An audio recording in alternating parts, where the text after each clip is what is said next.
السلام عليكم ورحمة الله تعالى وبركاته. كان يا ما كان في واحد الحي شعبي هادئ،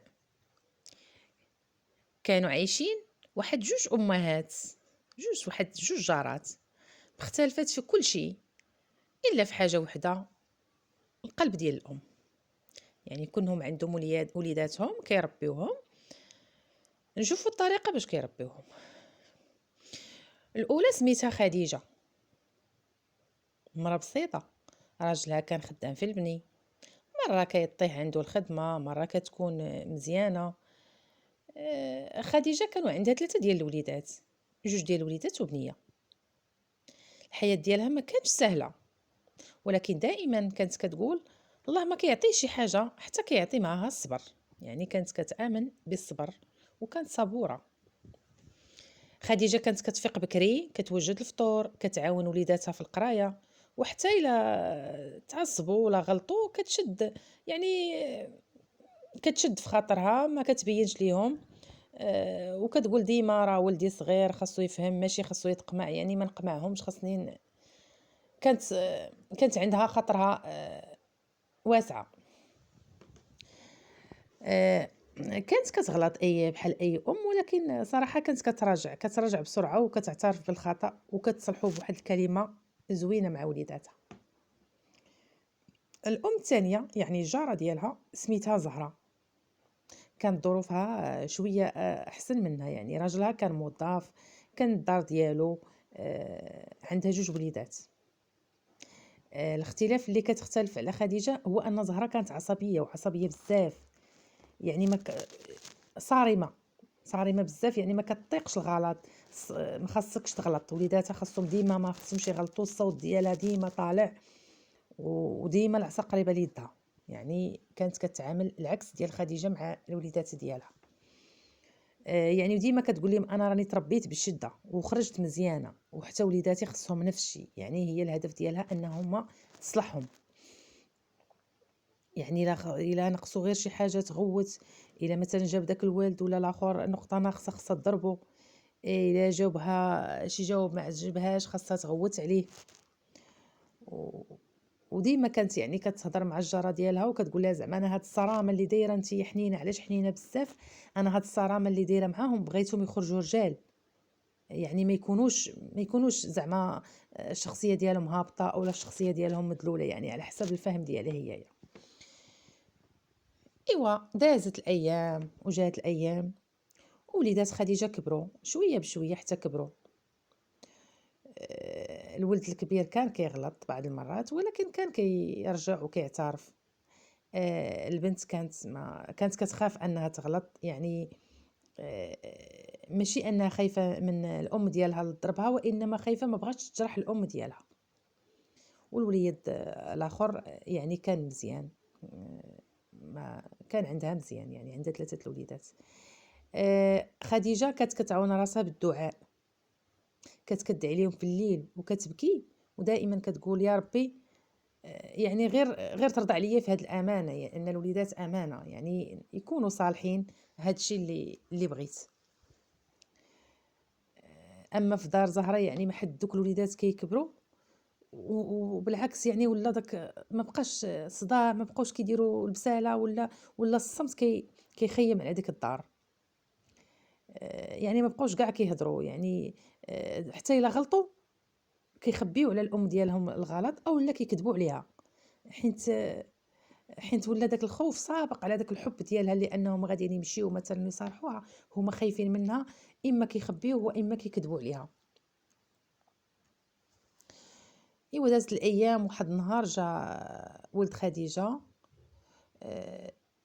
وقال لها الوالده راني درت واحد الغلط في القسم. اول مره خديجه يعني القلب ديالها تسد وتخلع، ولكن جلسات معاه، سمعت ليه، شرح ليها وبكات، ما ضرباتو، ما قالت ليش حتى شي. حاجه وحده اللي قالت لي انا راه كنثيق فيك، ولكن الثقه يعني خاصها تكون يعني تعادلني انت بالمسؤوليه، خاصك تكون انت مسؤول. يعني من هذاك النهار الولد تبدل، يعني تغير ولا كيدير واحد الجهد مضاعف، يعني في نفس النهار. داك الجهد اللي كان كيديرو كيضاعفو. ما داش ايام كتيره حتى جا ولد زهره دار واحد الغلط حتى هو. ما قالش الام ديالو، ولكن ملي عرفات يعني الولد راه بدا كيكبر ولا شاب، ضرباتو قدام الناس. يعني من داك النهار القلب ديالو تسد من جهة الام ديالو. دازت سنين عاوتاني، ايوا الوليدات كبروا. وليدات خديجة دخلوا الجامعة، خدموا، ولاو رجال صالحين، والبنية ولات مرا يعني بمعنى الكلمة. يعني ديما كيرجعوا للدار في الوقت، كيسولوا على الام ديالهم، ودائما دائما يعني كيقولوا ليها اننا حنا الا وصلنا لهنا راه بالفضل ديالك وبالصبر ديالك. ايوا في الجهه الاخرى زهره، الجاره زهره، وليداتها كبروا ولكن بعدوا عليها. الاول كاع داك الوليد الكبير يعني خرج استقر بوحدو، ما بقاش معاه في الدار. يعني ولات الزياره ديالو قليله ليها. الاخر مازال شويه صغير معاها، ولكن حتى هو بعيد. الدار ولات خاويه، خاويه عليها، رغم انها عامره غير بالحوايج وبالاثاث.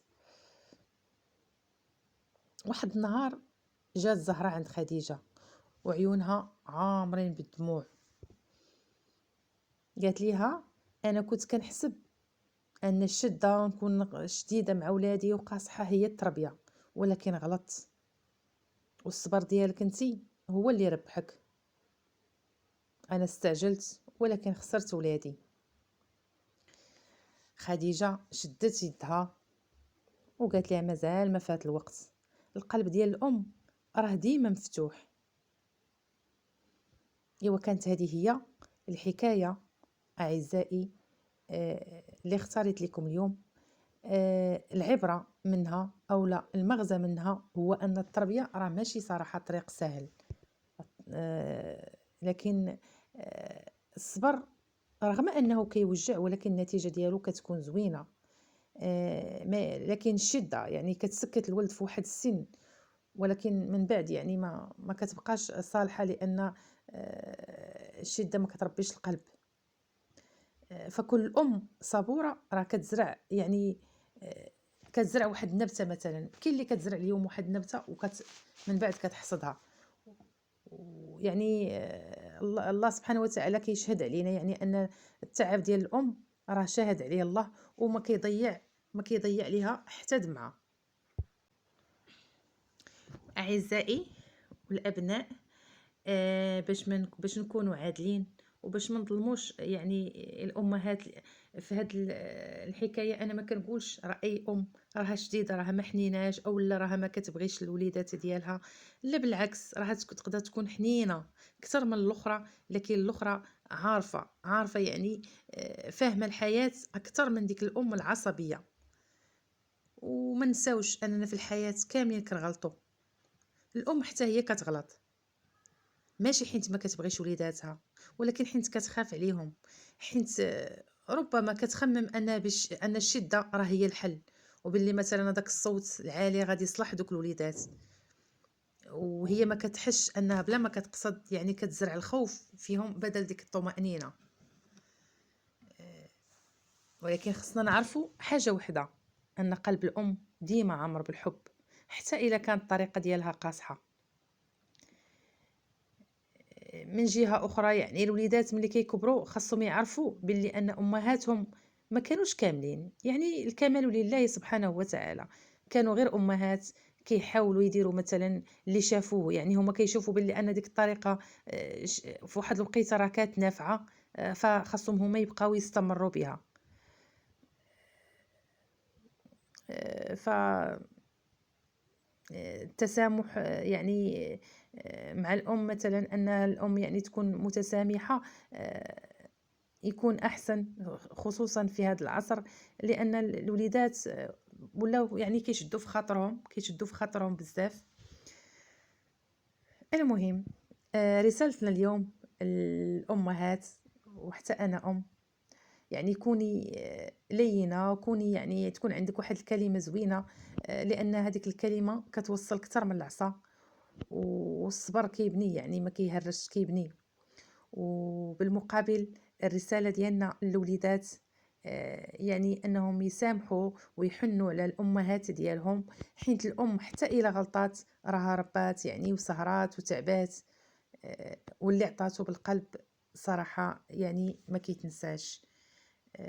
شكرا. إلى حكاية أو قصة أخرى. دمتم في رعاية الله وحفظه، والسلام عليكم ورحمة الله تعالى وبركاته.